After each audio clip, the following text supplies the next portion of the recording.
എല്ലാവർക്കും നമസ്കാരം. അമേസിംഗ് അക്കാഡമിക്സിന് മറ്റൊരു വീഡിയോയിലേക്ക് എല്ലാവർക്കും സ്വാഗതം. നമ്മൾ കുറച്ച് ദിവസങ്ങളായിട്ട് നമ്മുടെ ചാനലിലൂടെ വിവിധ സ്കോളർഷിപ്പ് സ്കീംസ് ആണ് കുട്ടികൾക്ക് വേണ്ടിയിട്ട് ഇൻട്രൊഡ്യൂസ് ചെയ്യുന്നത്. കാരണം ഇപ്പോൾ അത് അപ്ലൈ ചെയ്യാനുള്ള സമയമാണ്, അതിൻ്റെ നോട്ടിഫിക്കേഷൻസ് എല്ലാം വന്നിട്ടുണ്ട്. അപ്പോൾ ടോപ്പ് ക്ലാസ് ഇൻസ്റ്റിറ്റ്യൂഷൻസിൽ പഠിക്കുന്ന കുട്ടികൾക്ക് വേണ്ടിയിട്ട്, അതായത് IIT, എയിംസ്, അതുപോലെ തന്നെ ടോപ്പ് ക്ലാസ് സ്കൂൾസിലും പഠിക്കുന്ന കുട്ടികൾക്ക് വേണ്ടിയിട്ട് ഒരു സ്കോളർഷിപ്പ് സ്കീം ചെയ്യുമെന്ന് പല കമൻസിലും വരുന്നുണ്ട്. അങ്ങനെയുള്ള കുട്ടികൾക്ക് വേണ്ടിയിട്ടുള്ളതാണ് ഇന്നത്തെ നമ്മുടെ വീഡിയോ. ഇതിൽ ഞാൻ 2 പോർഷനായിട്ടാണ് വീഡിയോ ചെയ്യുന്നത്. ആദ്യത്തെ പോർഷനിൽ 12th ശേഷം ടോപ്പ് ക്ലാസ് ഇൻസ്റ്റിറ്റ്യൂഷൻസിൽ പഠിക്കുന്ന സ്റ്റുഡൻസിന് വേണ്ടിയിട്ടുള്ളതാണ്. സെക്കൻഡ് പാർട്ടിൽ നമുക്ക് ടോപ്പ് ക്ലാസ് സ്കൂൾസിൽ പഠിക്കുന്ന കുട്ടികൾക്ക് വേണ്ടിയിട്ടാണ്. അത് 9th തുടങ്ങി 12th വരെ പഠിക്കുന്ന സ്റ്റുഡൻസിന് വേണ്ടിയിട്ടുള്ളതാണ് സെക്കൻഡ് പാർട്ട്. അപ്പോൾ ആദ്യം നമ്മൾ ഡീൽ ചെയ്യുന്നത് കോളേജിൽ പഠിക്കുന്ന സ്റ്റുഡൻസിന് വേണ്ടിയിട്ടാണ്.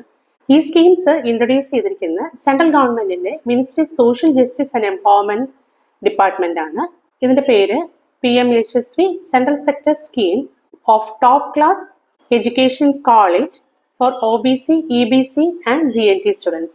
അതുപോലെ തന്നെ top class education in schools for OBC, EBC and GNT students. അങ്ങനെയാണ് ഇതിനെ ക്ലാസിഫൈ ചെയ്തിരിക്കുന്നത്. അപ്പോൾ നമുക്ക് ആദ്യം ഇതിന്റെ എലിജിബിലിറ്റി ക്രൈറ്റീരിയ നോക്കാം. ഇതിന്റെ പേര് സൂചിപ്പിച്ചതുപോലെ തന്നെ ഇതിനെ അപ്ലൈ ചെയ്യാൻ സാധിക്കുക OBC, EBC ആൻഡ് GNT വിഭാഗത്തിൽപ്പെട്ട കുട്ടികൾക്കാണ്. ഈ സ്കോളർഷിപ്പിന്റെ കൂടുതൽ ആനുകൂല്യം ലഭിക്കുന്നത് OBC സ്റ്റുഡൻസിനാണ്. ഇനി നമുക്ക് ഇതിന്റെ എലിജിബിലിറ്റി ക്രൈറ്റീരിയ എന്താണെന്ന് നോക്കാം. 12th ശേഷം ടോപ്പ് ക്ലാസ് ഇൻസ്റ്റിറ്റ്യൂഷൻസിൽ, അതായത് ഇന്ത്യയിലെ പ്രീമിയർ ഇൻസ്റ്റിറ്റ്യൂഷൻസിൽ എഡ്യൂക്കേഷൻ കണ്ടിന്യൂ ചെയ്യുന്ന സ്റ്റുഡൻസിനാണ് ഇതിന്റെ എലിജിബിലിറ്റി ഉള്ളത്. അതായത് IIT, IIMs, എയിംസ്, പിന്നെ അത് സെൻട്രൽ ഗവൺമെന്റ് യൂണിവേഴ്സിറ്റീസ്, പ്രൈവറ്റ് സെക്ടറിലേതായ ടോപ്പ് ക്ലാസ് ഇൻസ്റ്റിറ്റ്യൂട്ട്സ്, ഇതെല്ലാം ഈ വിഭാഗത്തിൽ പെടും. അപ്പോൾ ഏതൊക്കെയാണ് ടോപ്പ് ക്ലാസ് ഇൻസ്റ്റിറ്റ്യൂട്ട്സ് എന്നുള്ളത് നമുക്ക് ലാസ്റ്റ് കാണിക്കാം. ഇവര് ഇതിന്റെ അനക്സറിൽ തന്നിട്ടുണ്ട് ഏതൊക്കെ ഇൻസ്റ്റിറ്റ്യൂട്ട്സ് ആണ് ഇവർ ടോപ്പ് ക്ലാസ് എന്ന് കാറ്റഗറൈസ് ചെയ്തിരിക്കുന്നതെന്ന്. അത് വീഡിയോയുടെ അവസാനം നമുക്ക് കാണിക്കാം. അപ്പൊ ആദ്യത്തെ കണ്ടീഷൻ അതാണ്, ടോപ്പ് ക്ലാസ് ഇൻസ്റ്റിറ്റ്യൂഷൻസിൽ പഠിക്കുന്ന ഒരു സ്റ്റുഡന്റ് ആയിരിക്കണം. സെക്കൻഡ് ക്രൈറ്റീരിയ പറയുന്നത് നിങ്ങളുടെ ഫാമിലിയുടെ ആനുവൽ ഇൻകം 2.5 lakhs അല്ലെങ്കിൽ അതിൽ കുറവോ ആയിരിക്കണം എന്നുള്ളതാണ്. ഈ 2 എലിജിബിലിറ്റി കണ്ടീഷൻസും സാറ്റിസ്ഫൈ ചെയ്താൽ നിങ്ങൾക്ക് ഇതിനെ അപ്ലൈ ചെയ്യാം. അപ്ലൈ ചെയ്യുമ്പോൾ ഇവർ നോക്കുന്ന ക്രൈറ്റീരിയ നിങ്ങളുടെ ക്വാളിഫയിങ് എക്സാമിനേഷന്റെ മാർക്കാണ്. അതായത് നിങ്ങളിപ്പോൾ IIT പഠിക്കുന്ന ഒരു സ്റ്റുഡന്റ് ആണെങ്കിൽ നിങ്ങൾ JEE അഡ്വാൻസ് എഴുതിയിട്ടുണ്ടാവും. NIT പഠിക്കുന്ന ഒരു സ്റ്റുഡന്റ് ആണെങ്കിൽ JEE മെയിൻ എഴുതിയിട്ടുണ്ടാവും. അല്ലെങ്കിൽ എയിംസിൽ പഠിക്കുന്ന ഒരു കുട്ടിയാണെങ്കിൽ നീറ്റ് എഴുതിയിട്ടുണ്ടാവും. അല്ലെങ്കിൽ IIMസിലാണെങ്കിൽ CAT എഴുതിയിട്ടുണ്ടാവും. ഈ ക്വാളിഫയിങ് എക്സാമിനേഷന്റെ റാങ്കും നിങ്ങളുടെ ഫാമിലിയുടെ ആനുവൽ ഇൻകം കൂടി നോക്കിയിട്ടാണ് നിങ്ങളെ ഇവർ സെലക്ട് ചെയ്യുന്നത്. ഓരോ ഇൻസ്റ്റിറ്റ്യൂഷൻസിലും എത്ര നമ്പർ ഓഫ് സ്റ്റുഡൻസിനാണ് ഈ സ്കോളർഷിപ്പ് നൽകുന്നത് ഈ മിനിസ്ട്രി ഒരു നോട്ടിഫിക്കേഷൻ ഇറക്കിയിട്ടുണ്ട്. അതനുസരിച്ചിട്ടായിരിക്കും ഓരോ വർഷവും നിങ്ങൾക്ക് അവിടെ സ്കോളർഷിപ്പ് ലഭിക്കുക. ഇനി ഈ അലോ ചെയ്ത സ്ലോട്ടിനേക്കാളും കൂടുതലാണ് അവിടെയുള്ള സ്റ്റുഡൻസിന്റെ സ്ട്രെങ്ത് എങ്കിൽ അതിൽ ഫാമിലിയുടെ ആനുവൽ ഇൻകവും റാങ്കും കൂടി നോക്കിയിട്ട് സ്റ്റുഡൻസിനെ സെലക്ട് ചെയ്യും. ബാക്കിയുള്ള കുട്ടികൾക്ക് സെൻട്രൽ ഗവൺമെന്റിന്റെ അല്ലെങ്കിൽ സ്റ്റേറ്റ് ഗവൺമെന്റിന്റെയോ പോസ്റ്റ് മെട്രിക് സ്കോളർഷിപ്പിന് അപ്ലൈ ചെയ്യാവുന്നതാണ്. ഇനി ഈ അലോട്ട് സ്ട്രെങ്തിനേക്കാളും കുറവാണ് അവിടെ സ്റ്റുഡൻസ് എങ്കിൽ ഈ ബാക്കി വരുന്ന സ്ലോട്ട്സ് സെക്കൻഡ് ഇയറിലേക്കോ തേർഡ് ഇയറിലേക്കോ ഫോർത്ത് ഇയറിലേക്കോ അവർ ക്യാരി ഫോർവേഡ് ചെയ്യും. അതായത് ഫസ്റ്റ് ഇയറിലെ സ്റ്റുഡന്റ് ആണ് ഇത് അപ്ലൈ ചെയ്യാനായിട്ട് എലിജിബിൾ ആയിട്ടുള്ളത്. ഈ നമ്പർ ഓഫ് സ്റ്റുഡൻസ് കുറവാണെങ്കിൽ ആദ്യം പ്രിഫർ ചെയ്യുന്നത് സെക്കൻഡ് ഇയർ സ്റ്റുഡൻസിനെ ആയിരിക്കും. കൂടുതൽ നമ്പർ ഓഫ് ഇയേഴ്സ് ഉണ്ടെങ്കിൽ അവർക്കായിരിക്കും പ്രിഫറൻസ് കൊടുക്കുക. അപ്പൊ ആദ്യം സെക്കൻഡ് ഇയറിന് പ്രിഫറൻസ് കൊടുക്കും. അതിനുശേഷം ബാക്കി വരികയാണെങ്കിൽ തേർഡ് ഇയറിനും ഫോർത്ത് ഇയറിനും ആയിട്ട് ഈ സ്കോളർഷിപ്പ് അലൗ ചെയ്യുന്നതാണ്. ഇതിന്റെ ഒരു പ്രത്യേകത 30% സ്കോളർഷിപ്പ് ഗേൾ സ്റ്റുഡൻസിന് വേണ്ടിയിട്ട് റിസർവ് ചെയ്തിട്ടുണ്ട്. ഇൻ കേസ് ഗേൾ സ്റ്റുഡൻസ് കുറവാണെങ്കിൽ ആ 30% ബാക്കി ബോയ്സിലേക്ക് ക്യാരി ഫോർവേഡ് ചെയ്യുന്നതാണ്. അപ്പൊ ഞാൻ ആദ്യം കുറച്ച് ഇൻസ്റ്റിറ്റ്യൂഷൻസ് എല്ലാം പറഞ്ഞല്ലോ, അതായത് IIMs, IITs, IIITs, AIIMS, NITs, NIFT, NID, അതുകൂടാതെ Indian Institute of Hotel Management, National Law Universities, കൂടാതെ അതർ സെൻട്രൽ ഗവൺമെന്റ് ഇൻസ്റ്റിറ്റ്യൂഷൻസും ആണ് ഇതിൽ എലിജിബിൾ ആയിട്ടുള്ളത്. ഇനി അത് കൂടാതെ നിങ്ങൾ പഠിക്കുന്ന institution National Assessment and Accreditation കൗൺസിലിന്റെ, അതായത് NACന്റെ A++ അല്ലെങ്കിൽ A+ അക്രഡിറ്റഡ് ഇൻസ്റ്റിറ്റ്യൂഷൻസ് ആണെങ്കിൽ നിങ്ങൾക്ക് അപ്ലൈ ചെയ്യാം. ഇത് കൂടാതെ NIRF റാങ്കിങ്ങിൽ ടോപ്പ് 100 ഇൻസ്റ്റിറ്റ്യൂഷൻസിൽ പെടുന്ന ഒരു ഇൻസ്റ്റിറ്റ്യൂഷനിലാണ് നിങ്ങൾ പഠിക്കുന്നതെങ്കിൽ നിങ്ങൾക്കും അപ്ലൈ ചെയ്യാം. ഇത് കൂടാതെ ഇൻസ്റ്റിറ്റ്യൂഷൻസ് ഓഫ് നാഷണൽ ഇമ്പോർട്ടൻസ് എന്ന് പറഞ്ഞിട്ട് മിനിസ്ട്രി ഓഫ് എഡ്യൂക്കേഷൻ ഓരോ കാലത്തും ഓരോ ഗവൺമെന്റ് ഓർഡർ ഇറക്കാറുണ്ട്. ആ ഇൻസ്റ്റിറ്റ്യൂഷൻസിൽ ഏതെങ്കിലും ആണ് നിങ്ങൾ പഠിക്കുന്നതെങ്കിൽ നിങ്ങൾക്കും അപ്ലൈ ചെയ്യാം. ഇതുകൂടാതെ പ്രൈവറ്റ് സെക്ടറിലുള്ള കൊമേഴ്ഷ്യൽ പൈലറ്റ് ട്രെയിനിങ് കോഴ്സോ അതല്ലെങ്കിൽ ടൈപ്പ് റൈറ്റിംഗ് കോഴ്സസോ ഇങ്ങനെയുള്ള ഗവൺമെന്റ് ഇൻസ്റ്റിറ്റ്യൂഷൻസിൽ പഠിക്കുന്ന സ്റ്റുഡൻസിനും ഇത് അപ്ലൈ ചെയ്യാം. ഇനി നിങ്ങൾക്ക് എന്തൊക്കെയാണ് ഇതിന്റെ ഫിനാൻഷ്യൽ ബെനിഫിറ്റ് എന്നും കൂടെ നമുക്ക് നോക്കാം. നിങ്ങൾ അവിടെ ട്യൂഷൻ ഫീ അടയ്ക്കുന്നുണ്ടെങ്കിൽ ആ ട്യൂഷൻ ഫീ ഫുള്ള് നിങ്ങൾക്ക് ലഭിക്കും. ഇതുകൂടാതെ നോൺ റീഫണ്ടബിൾ ആയിട്ട് എന്തെങ്കിലും ചാർജസ് ആ ഇൻസ്റ്റിറ്റ്യൂഷൻസിൽ പേ ചെയ്യുന്നുണ്ടെങ്കിൽ അതും നിങ്ങൾക്ക് ലഭിക്കുന്നതാണ്. പ്രൈവറ്റ് ഇൻസ്റ്റിറ്റ്യൂഷൻസിൽ പഠിക്കുന്ന കുട്ടികളാണെങ്കിൽ മാക്സിമം നിങ്ങൾക്ക് 2 lakh rupees വരെയാണ് ഇത് റീഫണ്ടബിൾ ആയിട്ട് ലഭിക്കുക. പ്രൈവറ്റ് സെക്ടർ ഫ്ലൈയിങ് ക്ലബ്സിൽ നിങ്ങൾ കൊമേഴ്ഷ്യൽ പൈലറ്റ് ട്രെയിനിങ്ങോ അല്ലെങ്കിൽ ടൈപ്പ് റൈറ്റിംഗ് കോഴ്സസോ ആണ് നിങ്ങൾ പഠിക്കുന്നതെങ്കിൽ നിങ്ങൾ 3.72 lakhs വരെ റീംബേഴ്സ് ചെയ്ത് ലഭിക്കും. അടുത്തത് നിങ്ങളുടെ ലിവിംഗ് എക്സ്പെൻസസ് ആണ്.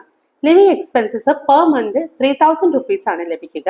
ഓരോ വർഷവും നിങ്ങൾക്ക് ബുക്സ് ആൻഡ് സ്റ്റേഷനറി പർച്ചേസ് ചെയ്യാനായിട്ട് 5000 rupees per annum ലഭിക്കും. ഇത് കൂടാതെ നിങ്ങൾക്ക് കമ്പ്യൂട്ടർ അതല്ലെങ്കിൽ ലാപ്ടോപ്പ് അതിന്റെ അക്സസറീസ് എല്ലാം പർച്ചേസ് ചെയ്യാനായിട്ട് 45,000 rupees വൺ ടൈം അസിസ്റ്റൻസ് ലഭിക്കുന്നതാണ്. നിങ്ങൾ ഈ കോളേജിൽ അഡ്മിഷൻ എടുത്ത ഉടനെ തന്നെ നിങ്ങൾക്ക് ഇതിന്റെ സ്കോളർഷിപ്പിന്റെ ആനുകൂല്യം ലഭിക്കും. അപ്പൊ നിങ്ങൾ ഈ ട്യൂഷൻ ഫീ അടയ്ക്കാതെയാണ് കോളേജിൽ അഡ്മിഷൻ എടുത്തിരിക്കുന്നതെങ്കിൽ നിങ്ങൾക്ക് എമൗണ്ട് കിട്ടി 1 monthനുള്ളിൽ ഇത് നിങ്ങൾക്ക് കോളേജിൽ അടയ്ക്കാവുന്നതാണ്. ഒരു കുടുംബത്തിൽ നിന്ന് 2 siblings വരെ ഈ സ്കോളർഷിപ്പിന്റെ ആനുകൂല്യം ലഭിക്കും. അപ്പൊ നിങ്ങൾക്ക് ഈ സ്കോളർഷിപ്പ് ലഭിക്കുകയാണെങ്കിൽ നിങ്ങൾ ആ ഇൻസ്റ്റിറ്റ്യൂഷനിൽ ഒരു അഫിഡവിറ്റ് കൊടുക്കണം. അതായത് നിങ്ങൾ ഒരു ഫാമിലിയിൽ നിന്നുള്ള 3rd sibling അല്ല ഈ സ്കോളർഷിപ്പിന്റെ ആനുകൂല്യം സ്വീകരിക്കുന്നതെന്നുള്ളത്. നിങ്ങൾക്ക് ഈ സ്കോളർഷിപ്പ് ലഭിച്ചാൽ ഇൻസ്റ്റിറ്റ്യൂഷന്റെ ഹെഡ് നിങ്ങളുടെ ഓവറോൾ പെർഫോമൻസ് ഈ ഡിപ്പാർട്ട്മെന്റിനെ അവർ ടൈം ടു ടൈം അറിയിക്കുന്നതായിരിക്കും. ഇനി എന്തെങ്കിലും ഒരു കാരണവശാൽ നിങ്ങൾ പഠിക്കുന്ന ഇൻസ്റ്റിറ്റ്യൂഷൻ ഡീനോട്ടിഫൈ ചെയ്ത് പോവുകയോ അതല്ലെങ്കിൽ നിങ്ങളുടെ ഇൻസ്റ്റിറ്റ്യൂഷൻ പുറത്താവുകയാണെങ്കിൽ നിങ്ങൾ സ്കോളർഷിപ്പ് അവൈൽ ചെയ്തുകൊണ്ടിരിക്കുകയാണെങ്കിൽ നിങ്ങളുടെ കംപ്ലീഷൻ ഓഫ് ദ കോഴ്സ് വരെ നിങ്ങൾക്ക് ഇതിന്റെ ആനുകൂല്യം ലഭിക്കും. പക്ഷേ നിങ്ങളുടെ ഇൻസ്റ്റിറ്റ്യൂഷനിൽ നിന്ന് ഫ്രഷ് ആയിട്ട് ആർക്കും ഇതിന് അപ്ലൈ ചെയ്യാൻ സാധിക്കില്ല. അപ്പൊ നിങ്ങൾക്ക് ഈ സ്കോളർഷിപ്പ് ഒരു തവണ ലഭിക്കുകയാണെങ്കിൽ ത്രൂ ഔട്ട് ദ കോഴ്സ് നിങ്ങൾക്ക് ഇതിന്റെ ആനുകൂല്യം ലഭിക്കും. Subject to the condition that your performance should be satisfactory. ഇവർ പറയുന്ന കണ്ടീഷൻസ് എല്ലാം നിങ്ങൾ ഫോളോ ചെയ്യേണ്ടതാണ്. ഇത് നിങ്ങൾ അപ്ലൈ ചെയ്യേണ്ടത് NSP പോർട്ടലിലൂടെയാണ്. NSP പോർട്ടലിന്റെ department of social justice and empowerment for backward ക്ലാസസിന്റെ അണ്ടറിലാണ് ഈ സ്കോളർഷിപ്പ് സ്കീം വരുന്നത്. അപ്പൊ ഇതിന് എലിജിബിൾ ആയിട്ടുള്ള എല്ലാവർക്കും അപ്ലൈ ചെയ്യാം. അപ്ലൈ ചെയ്യാനുള്ള ലാസ്റ്റ് ഡേറ്റ് 31/10/2025 ആണ്. NSP പോർട്ടലിലൂടെ നിങ്ങൾ അപ്ലൈ ചെയ്യുമ്പോൾ നിങ്ങൾക്ക് കുറച്ച് ഡോക്യുമെന്റ്സ് നിങ്ങളിവിടെ അപ്ലോഡ് ചെയ്യാനുണ്ട്. അതിൽ മെയിനായിട്ടും നിങ്ങളുടെ ഇൻകം സർട്ടിഫിക്കറ്റ്, പിന്നെ ബാങ്ക് അക്കൗണ്ടിന്റെ ഡീറ്റെയിൽസ് വേണം. അത് ആധാരമായിട്ട് ലിങ്ക്ഡ് ബാങ്ക് അക്കൗണ്ട് ആണ് നിങ്ങൾ സാധാരണഗതിയിൽ കൊടുക്കേണ്ടത്. അടുത്തത് അഡ്മിഷന്റെ റാങ്ക്, അതായത് നിങ്ങൾ ഏത് എൻട്രൻസ് എക്സാമിനേഷൻ എഴുതിയിട്ടാണോ നിങ്ങൾ വന്നത് ആ അഡ്മിഷന്റെ റാങ്ക് ഡീറ്റെയിൽസ് നിങ്ങൾ കൊടുക്കണം. അതുകൂടാതെ ഫീ ഡീറ്റെയിൽസ് നിങ്ങൾ കൊടുക്കണം. ഇത് കൂടാതെ നിങ്ങളുടെ കാസ്റ്റിന്റെ ബെനിഫിറ്റ് കിട്ടാൻ വേണ്ടിയിട്ട് നിങ്ങൾ കാസ്റ്റ് സർട്ടിഫിക്കറ്റും ഇതിൽ അപ്ലോഡ് ചെയ്യേണ്ടതാണ്. അതായത് ഇപ്പൊ പല ഇൻസ്റ്റിറ്റ്യൂഷൻസിലും നിങ്ങളുടെ അഡ്മിഷൻ പ്രൊസീജിയേഴ്സ് എല്ലാം നടന്നുകൊണ്ടിരിക്കുന്ന സമയമാണല്ലോ. അപ്പൊ അതുകൊണ്ട് നിങ്ങൾക്ക് October 31st വരെ ഇത് അപ്ലൈ ചെയ്യാനുള്ള സമയമുണ്ട്. ഏതൊക്കെ ഇൻസ്റ്റിറ്റ്യൂഷൻസ് ആണ് ഒരു ടോപ്പ് ക്ലാസ് ഇൻസ്റ്റിറ്റ്യൂഷൻസ് ആയിട്ട് അപ്രോച്ച് ചെയ്തിരിക്കുന്നതെന്ന് എന്റെ ലാസ്റ്റിൽ ഞാൻ കാണിക്കാം. അടുത്തത് ടോപ്പ് ക്ലാസ് സ്കൂൾസിൽ പഠിക്കുന്ന സ്റ്റുഡൻസിന് വേണ്ടിയിട്ടുള്ളതാണ്. ഈ സ്കോളർഷിപ്പ് 9th തുടങ്ങി 12th വരെ പഠിക്കുന്ന സ്റ്റുഡൻസിനാണ് ഇതിന്റെ അപ്ലൈ ചെയ്യാനുള്ള എലിജിബിലിറ്റി ഉള്ളത്. ഇതിന്റെ എലിജിബിലിറ്റി കണ്ടീഷൻസിലും പറയുന്നത് നിങ്ങളുടെ ഫാമിലിയുടെ ആനുവൽ ഇൻകം 2.5 lakhs അല്ലെങ്കിൽ അതിൽ കുറവോ ആയിരിക്കണം എന്നുള്ളതാണ്. അപ്പൊ ഈ ടോപ്പ് ക്ലാസ് സ്കൂൾസ് എന്തൊക്കെയാണെന്ന് നമുക്ക് നോക്കാം. അതായത് കൺസിസ്റ്റന്റ് ആയിട്ട് 10th സ്റ്റാൻഡേർഡ് ബോർഡ് എക്സാമിനും 12th സ്റ്റാൻഡേർഡ് ബോർഡ് എക്സാമിനും 100% പാസ് പെർസെന്റേജ് ഉള്ള സ്കൂൾസിനെയാണ് ടോപ്പ് ക്ലാസ് സ്കൂൾസ് എന്ന് കാറ്റഗറൈസ് ചെയ്തിരിക്കുന്നത്. ഇത് പ്രൈവറ്റ് സെക്ടറിലെയോ എയ്ഡഡ് സ്കൂളോ അതല്ലെങ്കിൽ പബ്ലിക് സെക്ടറിന്റെ സ്കൂൾസ് ആവാം. പബ്ലിക് സെക്ടറിലെ സെൻട്രൽ ഗവൺമെന്റോ സ്റ്റേറ്റ് ഗവൺമെന്റോ ലോക്കൽ ബോഡീസോ ഇത് ഏത് കാറ്റഗറിയിൽ പെടുന്ന സ്റ്റുഡൻസിന് വേണമെങ്കിലും അപ്ലൈ ചെയ്യാം. ഇതിൽ 30% സ്കോളർഷിപ്പ് ഗേൾസ് സ്റ്റുഡൻസിന് വേണ്ടിയിട്ട് റിസർവ് ചെയ്തിട്ടുണ്ട്. ഈ ടോപ്പ് ക്ലാസ് ഇൻസ്റ്റിറ്റ്യൂഷൻസിൽ ഇപ്പൊ പഠിച്ചുകൊണ്ടിരിക്കുന്ന കുട്ടികൾക്ക് അവരുടെ പ്രീവിയസ് ഇയർ ക്ലാസ്സിലെ ഫൈനൽ എക്സാമിനേഷന്റെ മാർക്ക് ബേസ് ചെയ്തിട്ടാണ് നിങ്ങൾക്ക് അപ്ലൈ ചെയ്യാൻ സാധിക്കുക. നിങ്ങൾക്ക് ഇതിന്റെ ഫിനാൻഷ്യൽ ബെനിഫിറ്റ് എത്രയാണെന്ന് നോക്കാം. ക്ലാസ് 9th-നും ക്ലാസ് 10th-നും 75,000 rupees ആണ് പെർ ആനം ലഭിക്കുക. ക്ലാസ് 11th-നും ക്ലാസ് 12th-നും 1,25,000 rupees per annum ലഭിക്കും. ഈ എമൗണ്ട് സ്റ്റുഡൻസിന്റെ ബാങ്ക് അക്കൗണ്ടിലേക്ക് അവർ ഡയറക്റ്റ് ബെനിഫിറ്റ് ട്രാൻസ്ഫർ വഴിയാണ് ട്രാൻസ്ഫർ ചെയ്ത് തരിക. അപ്ലൈ ചെയ്യുമ്പോൾ നിങ്ങൾ ആധാർ ലിങ്ക്ഡ് ബാങ്ക് അക്കൗണ്ടിന്റെ ഡീറ്റെയിൽസ് നിങ്ങൾ ഇവിടെ പ്രൊവൈഡ് ചെയ്യേണ്ടതാണ്. ഈ ഷോർട്ട് ലിസ്റ്റ് ചെയ്യുന്ന സ്കൂൾസ്, അതായത് ഈ ടോപ്പ് സ്കൂൾസ് എന്ന് കൺസിഡർ ചെയ്യപ്പെടുന്ന സ്കൂൾസിന് ആധാർ ബേസ്ഡ് അറ്റൻഡൻസ് സിസ്റ്റം ഉണ്ടായിരിക്കണം. പിന്നെ ഈ സ്കോളർഷിപ്പിന്റെ ആനുകൂല്യം ലഭിക്കുന്ന സ്റ്റുഡൻസിന് വേറെ ഒരു സ്കോളർഷിപ്പും അവൈൽ ചെയ്യാനായിട്ട് സാധിക്കില്ല. അപ്പൊ ഇതാണ് PM Yashasvi central sector scheme of top class education schools for OBC, EBC and DNT സ്റ്റുഡൻസിനുള്ള സ്കീം. ഇത് അപ്ലൈ ചെയ്യാനുള്ള ലാസ്റ്റ് ഡേറ്റ് 31 ഓഗസ്റ്റ് ആണ്, അതായത് 31/8/2025 ആണ്. എലിജിബിൾ ആയിട്ടുള്ള സ്റ്റുഡൻസിനെല്ലാം ഇത് അപ്ലൈ ചെയ്യുക. അപ്ലൈ ചെയ്ത് ആർക്കെങ്കിലും ഇതിന്റെ സ്കോളർഷിപ്പിന്റെ ബെനിഫിറ്റ് ലഭിക്കുകയാണെങ്കിൽ അത് കമന്റ് ബോക്സിലൂടെ എഴുതുക. അപ്പൊ അടുത്ത വരുന്ന കുട്ടികൾക്കും ഇത് കണ്ടിട്ട് അപ്ലൈ ചെയ്യാനായിട്ട് അവർക്ക് പ്രചോദനമാകട്ടെ. ഇത്രയുള്ള ഇന്നത്തെ വീഡിയോയിൽ നിങ്ങളായിട്ട് ഷെയർ ചെയ്യാനായിട്ട്. അടുത്തൊരു വീഡിയോയിലൂടെ അടുത്തൊരു എഡ്യൂക്കേഷൻ കണ്ടന്റുമായിട്ട് നമുക്ക് വീണ്ടും കണ്ടുമുട്ടാം. Until then, bye from Team Amazing Academics. ഇവിടെ കാണിച്ചിരിക്കുന്നത് ഒരു അനക്സർ ആണ്. ഈ അനക്സറിൽ ഏതൊക്കെയാണ് ഇൻസ്റ്റിറ്റ്യൂഷൻസ് എന്നും അവിടെ ക്രൈറ്റീരിയ ഫോർ മെറിറ്റ് ലിസ്റ്റ് എന്നും എഴുതിയിട്ടുണ്ട്. അതായത് ഇവർ ഏതൊക്കെയാണ് ഇവിടെ ടോപ്പ് ക്ലാസ് ഇൻസ്റ്റിറ്റ്യൂഷൻസ് എന്ന് ലിസ്റ്റ് ചെയ്തിരിക്കുന്നത് എന്നുള്ളതാണ് നമ്മൾ ലെഫ്റ്റ് സൈഡിൽ കാണിച്ചിരിക്കുന്നത്.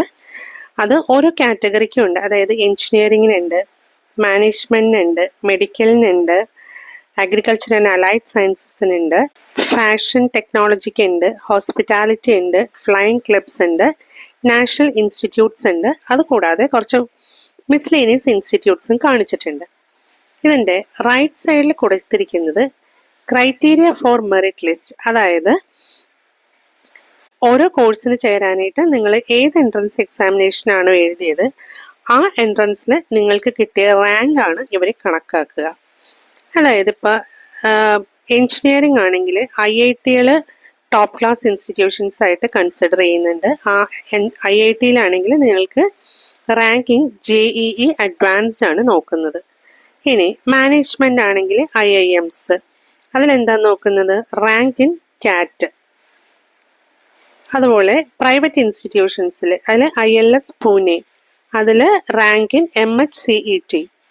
മെഡിക്കലിലാണെങ്കിൽ സെൻട്രൽ ഗവൺമെൻറ് ഇൻസ്റ്റിറ്റ്യൂഷൻസിലാണെങ്കിൽ നീറ്റിലെ റാങ്ക് ആണ് നോക്കുന്നത്. അഗ്രികൾച്ചർ ആൻഡ് അലൈഡ് സയൻസസിലാണെങ്കിൽ ICMR എൻട്രൻസ് ടെസ്റ്റിൻ്റെ റാങ്ക്. ഫാഷൻ ടെക്നോളജി അതായത് NIFT-യിലാണെങ്കിൽ നിഫ്റ്റിൻ്റെ എൻട്രൻസ് ടെസ്റ്റിൻ്റെ റാങ്ക്. ഹോസ്പിറ്റാലിറ്റി ആണെങ്കിൽ NCH MCT JEE ടെസ്റ്റിൻ്റെ റാങ്ക് ആണ് നോക്കുക. ഫ്ലൈയിങ് ക്ലബ്സ് ആണെങ്കിൽ ആ ഇൻസ്റ്റിറ്റ്യൂഷൻസ് നടത്തുന്ന എൻട്രൻസ് ടെസ്റ്റ്. ഇനി നാഷണൽ ഇൻസ്റ്റിറ്റ്യൂട്ട്സുകളിൽ ആ ഇൻസ്റ്റിറ്റ്യൂട്ട്സ് നടത്തുന്ന എൻട്രൻസ് ടെസ്റ്റ്. അതുകൂടാതെ ഒരു 3 മിസ്ലേനിയസ് ഇൻസ്റ്റിറ്റ്യൂഷൻസ് തന്നിട്ടുണ്ട്. അതും ചിലത് ജോയിന്റ് എൻട്രൻസ് എക്സാമിനേഷൻ ആണ്, ചിലത് ഇൻസ്റ്റിറ്റ്യൂഷൻസ് നടത്തുന്ന എൻട്രൻസ് ടെസ്റ്റുകളാണ്. അപ്പോൾ ഇതൊക്കെയാണ് ഈ ടോപ്പ് ക്ലാസ് ഇൻസ്റ്റിറ്റ്യൂട്ട്സും അവിടുത്തെ ക്രൈറ്റീരിയ ഫോർ മെറിറ്റ് ലിസ്റ്റും. അപ്പോൾ നിങ്ങൾ പഠിക്കുന്ന കോളേജ് ഈ ഇൻസ്റ്റിറ്റ്യൂഷൻസിൽ ഏതിലെങ്കിലും പെടുകയാണെങ്കിൽ നിങ്ങൾക്ക് ഇതിന് അപ്ലൈ ചെയ്യാവുന്നതാണ്.